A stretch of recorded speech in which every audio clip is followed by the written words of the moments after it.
अधिराज पर्युषण पर्व का प्रथम दिन उत्तम क्षमा ध्यान। वास्तव में क्षमा वीरस्य भूषणम। दिल से क्षमा सिर्फ वीर लोग ही कर सकते हैं, हर कोई क्षमा नहीं कर सकता। आजकल तो नया शब्द चल गया कि सॉरी, आई एम सॉरी, मुझे क्षमा कर दीजिए।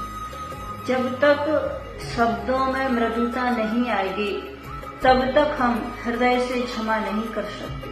ध्यान रखना, क्षमा मांगना बहुत सरल है, बहुत सरल, लेकिन क्षमा करना बहुत कठिन है।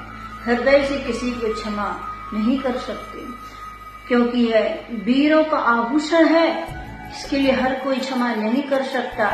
इसलिए कहते हैं क्षमा वीरस्य भूषणम। जीवन में ध्यान रखना, क्रोध एक वह शत्रु है जो हमारे रिश्तों में आग लगा देता है। क्रोध वह पिशाच है जिसको एक बार लग जाता है उसका पूरा जीवन बर्बाद कर देता है।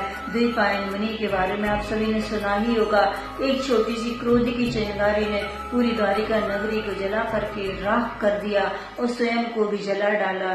क्षमा के वह आभूषण आज भगवान यशोधर मुनिराज, जिन्होंने गले में सर्प डालने के बाद भी राजा श्रेणिक के लिए क्षमा प्रदान की थी, वास्तव में यही क्षमा कार्यकारी है, यही वीरों का आभूषण है। एक पल का क्रोध जो होता है बहुत खतरनाक होता है। हमारे शरीर में दो प्रकार की कणिकाएं होती हैं। एक रक्त कणिका होती है जिससे हमारे शरीर में लड़ने की क्षमता होती है, हमारे शरीर में जो रोग होते हैं उनसे बचाव की क्षमता होती है।